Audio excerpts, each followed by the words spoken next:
Trust Factor with Rob Greenlee focuses on all aspects to building human trust in online communications. How to live our life in mistrust of technology? And should we put our trust in captured data about us all?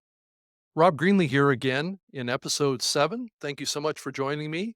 The trust factor in your life is essential and profoundly impacts your happiness, security, and safety. So that's what we cover on this show. Trust is the number one factor in our lives right now. So that's why I felt it's important to do this show every week to give you some things to think about trust. So we're also available now as an audio podcast, and then you can like and subscribe on YouTube to this show as well. Just go to 100 TV channel. And if you want to find the audio podcast, just do a search for Trust Factor in your favorite podcast app. So thank you so much. So let's get going. The question in this episode are some of the most important, or questions are some of the most important and pressing and consequential topics in our increasingly data driven world that we live in, that is becoming so technology dependent. And I think we all know what I'm talking about here. Technology is creeping into every aspect of human life. So the issues of trust, privacy, and algorithmic bias, and the implications of AI on decision making processes is very important.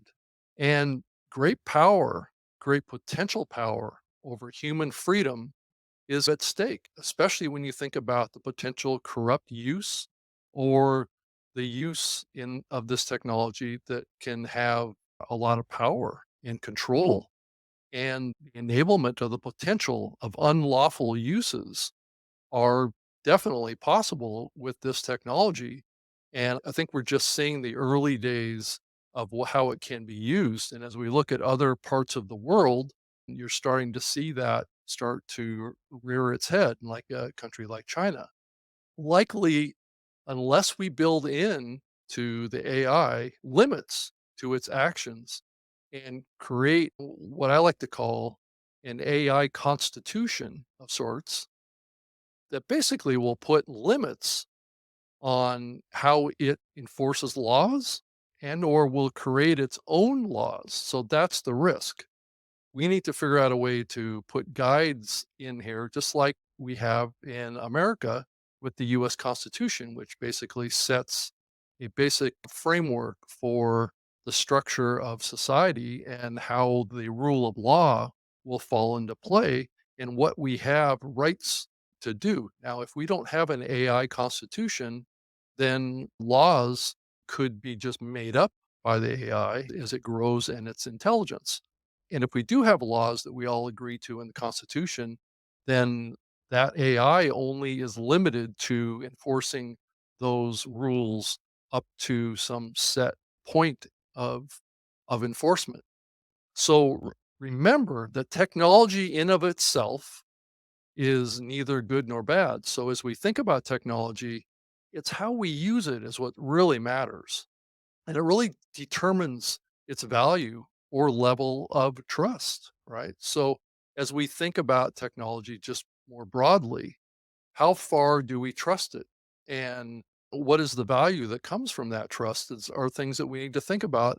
And can we ever just default to trusting technology? But it does require us to have an understanding and be clear on what its limits are, and the potential risks that are in there to provide some safeguards, and how we use this technology and how we recognize what the risks can be for, like I was mentioning in the prior part here, that technology in of itself is not good or bad, but it can be used in a bad way, or it can be used to really benefit people. And one example that I want to give on this is our growing trust in car navigation system. So this is just an example of how technology has been integrated. And to some degree, this is a form of artificial intelligence of sorts, though it's rather limited compared to what I believe is coming in the future. But the internet connected car in their navigation systems, how much trust we as drivers have actually put in to those systems when we drive our cars around. So we just trust when we type in an address that it's going to go to the destination and it's going to take us there safely in the most efficient pathway, and also to do it in a way that is safe for us too. And as we think about the growing technology of autonomous vehicles, I think you can see where we might over time type in the address of which the destination is that we're going to, and the car will actually physically drive us there based on what that map is. And there is a potential risk there long term as we turn over more and more control over to the AI that could put us in a situation where there could be potential risk, right? If the car is driving itself based on its own source of information about the destination, but maybe there's another motivation. Maybe it takes a different route or it takes us into a dangerous situation that maybe puts us at risk. And this example that I'm giving is just a clear example of what the dangers are and what's possible. Now, granted, I'm not saying that the navigation systems today are doing anything nefarious or trying to be harmful to us, but I have seen in the past where it's made mistakes. And so AI technology is not going to be void of errors. And this gets into the next area, which is the data that's captured or given to us accurate? Because not all data collected or processed by AI systems are completely accurate or absent of bias as well. So as we think about this, AI is an imperfect tool as far as we know today.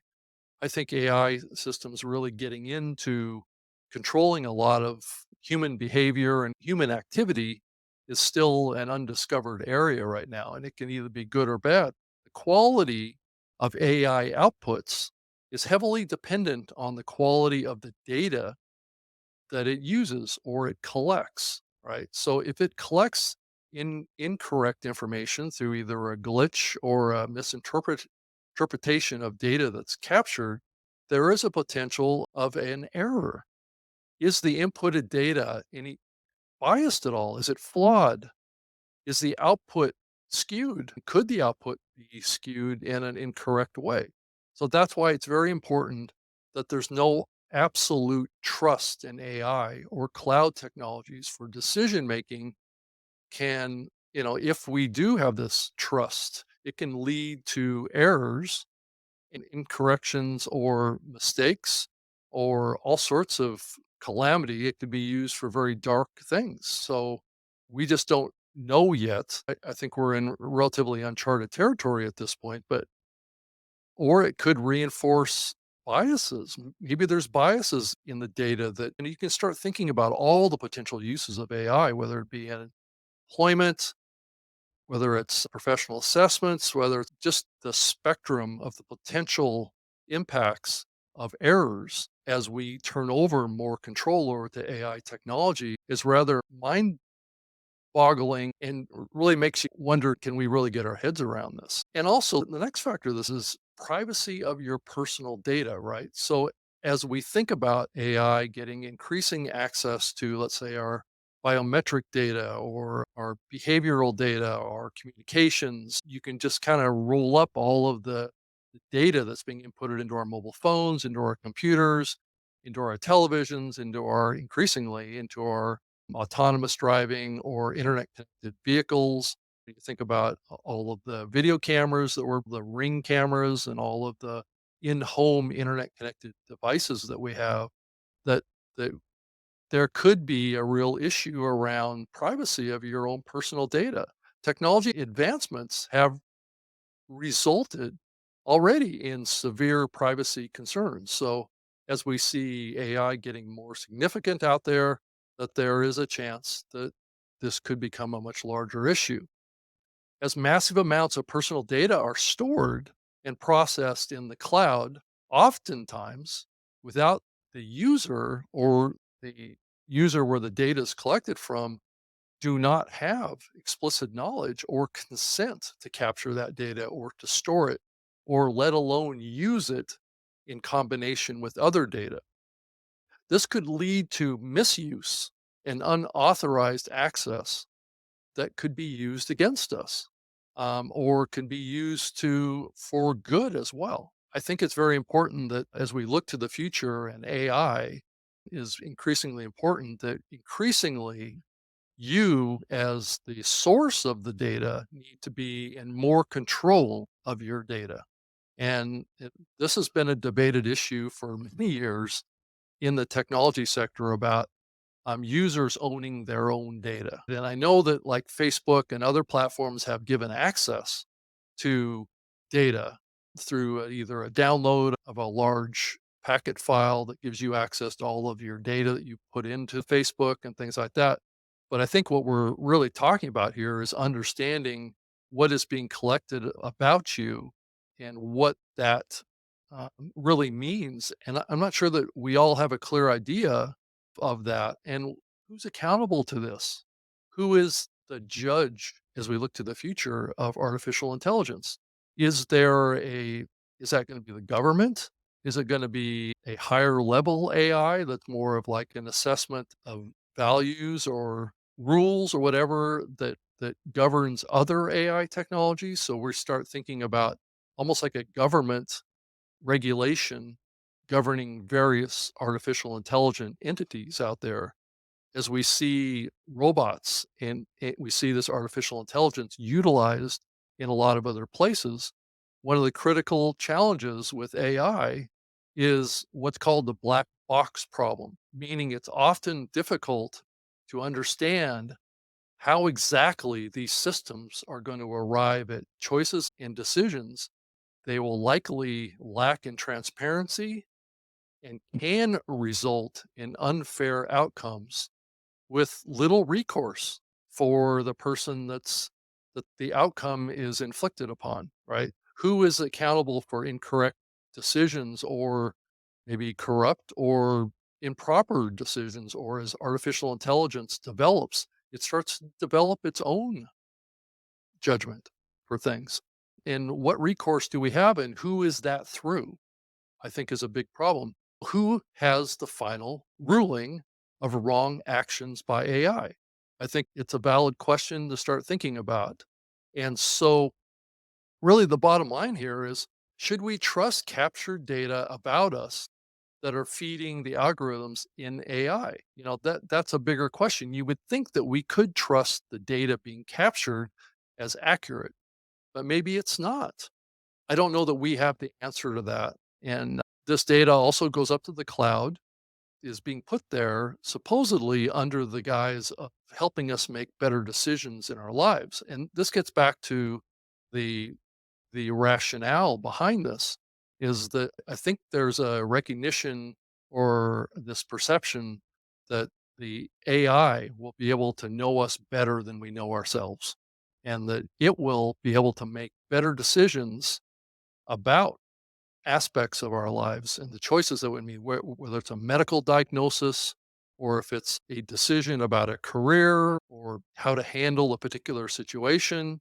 I think that there's this thought that because of the super intelligence and the access to more complete data, that the AI will be better than our own built-in judgment and our own built-in algorithm of sorts that can make those choices that has been making those choices in all of our lives. And is the AI going to replace us somehow in these decisions just based on the available access to information about us that maybe the AI is more capable of processing to come up with an outcome? We can probably shoot towards utilizing these AI algorithms to help us make better decisions.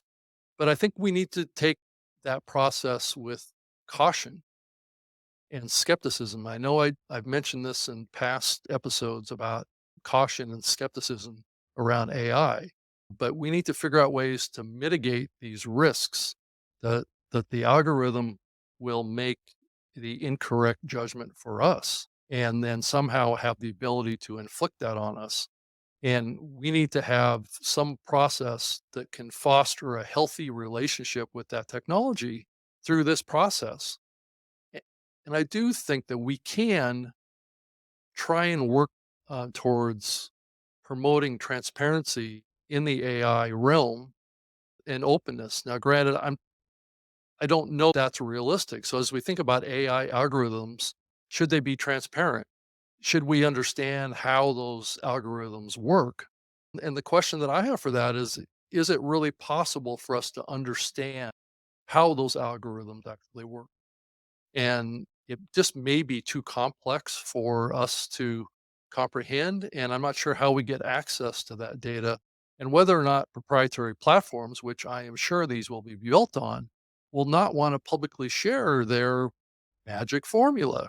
This could allow us, though, if it was possible to do this, to allow us to understand how decisions it does help us to know what the rules are.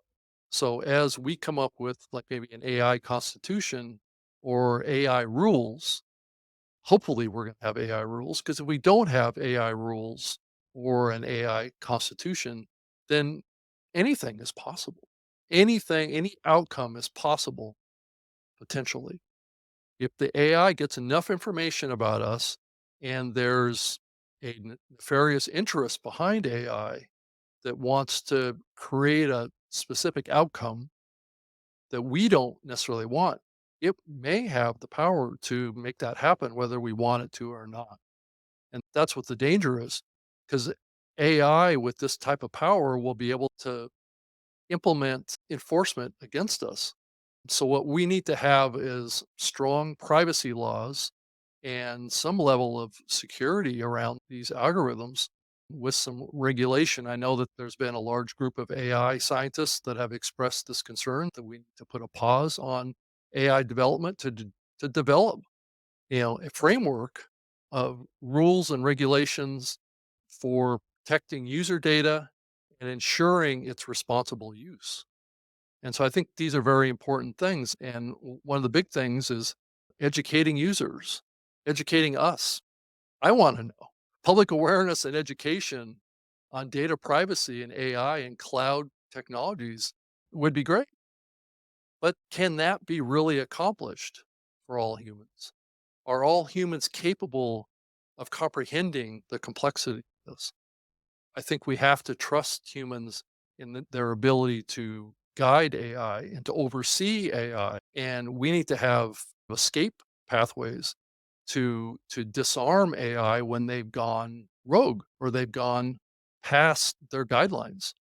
And it's great that these AI tools could empower us to make better decisions, and technology certainly has enhanced all of our lives. So I think that there is some level of trust that's being built, but is that trust based on true trust or is it based on dependency?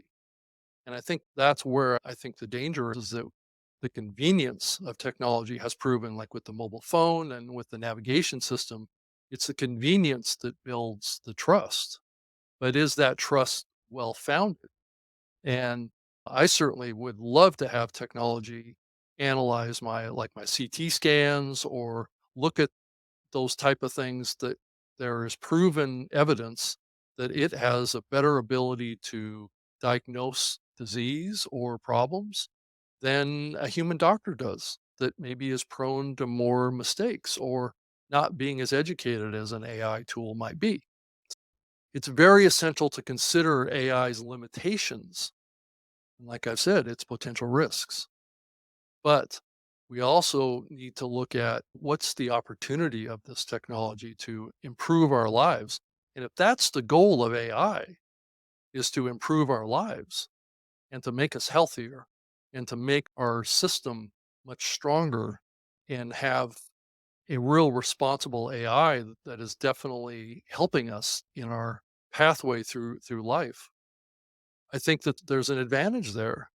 But it does seem that there's a highly likely scenario that increasingly AI tech is likely unaligned with humans. And I know that term unaligned is a fairly well-known term to describe the current state of AI technology. And it's developing, AI technology is developing at its own rate, in its own purposes, that is not necessarily aligned with, let's say, an AI constitution, and it's getting out of alignment. Or maybe it's never been in alignment with humans and what are important to humans. Now, granted, most of AI's technology is based on human learnings.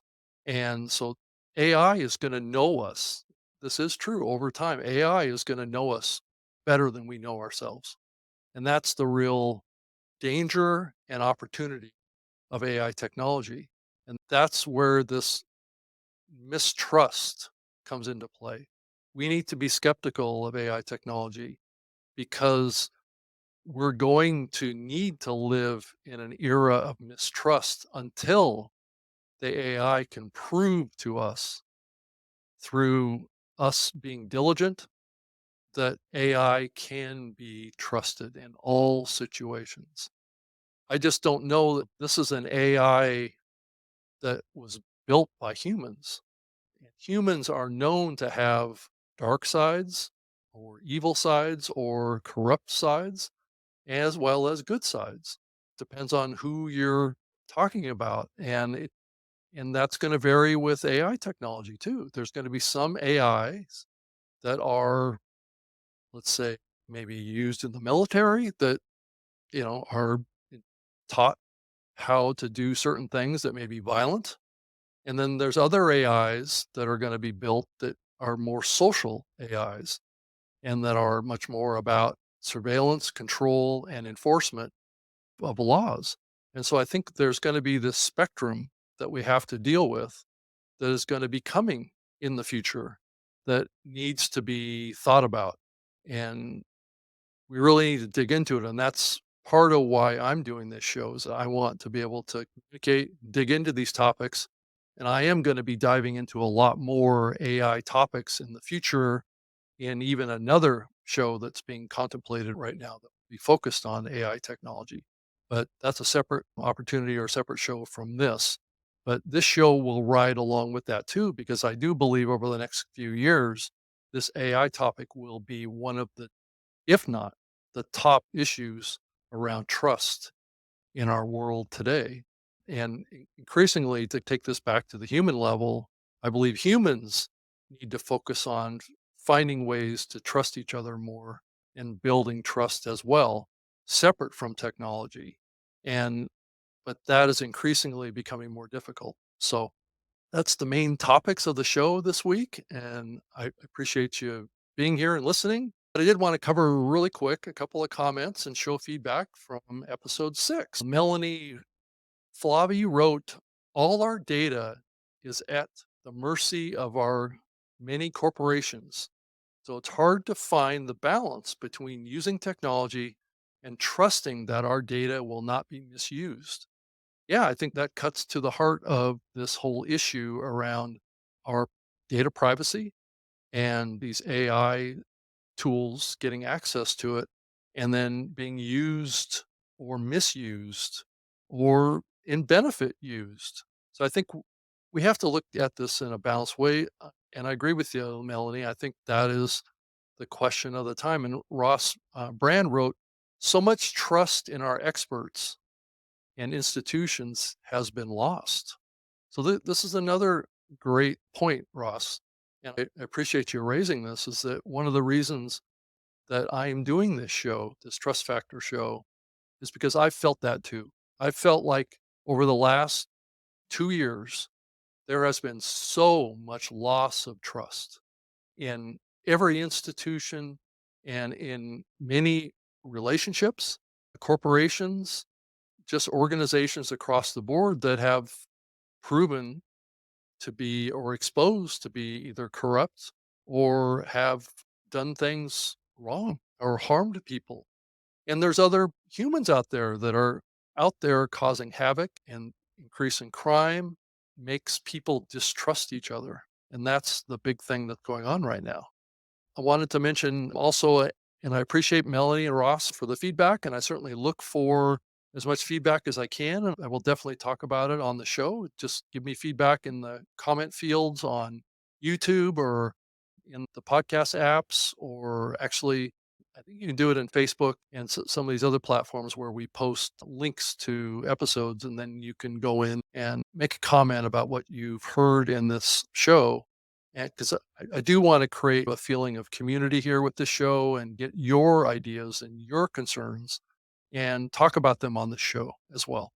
So I'm also on Twitter too, so you can post comments over there and let me know your thoughts and what other topics that you might be interested in hearing about. I'm also on LinkedIn too and on Facebook as well, but my Twitter address is at Rob Greenlee. And then, like I said, you can join me back here, hopefully, in the next episode. And thank you for joining me in this one on episode 7. I'll be back with another episode that will dive even deeper into this topic. And maybe I can find a couple other topics that would be of interest, and not just about technology, but about other aspects of life and what we're all experiencing. Because I'm trying to make this show about how I'm feeling to some degree and how I think that is being felt by so many others. And I just feel like there needs to be a place to talk about these things and get the word out. I'm not trying to be politically a flamethrower on anything. I'm a technologist mainly. I'm a marketing person. I think a lot about our societal impacts of technology because I've been involved in it for so long. And like I said, thank you so much for joining me here again. And look for me on YouTube and also on Spreaker as a audio podcast. So you can get this show as a audio podcast as well. And this show airs on YouTube every Monday. Thank you so much. And I look forward to having you back with me next week. Or you can send me an email too if you want to send me an email with feedback. Just rob.greenlee@gmail.com, which is a terrific way to reach out to me too and give me feedback. And I'll talk about your comments on the show. So thank you so much. I appreciate your time. Thanks.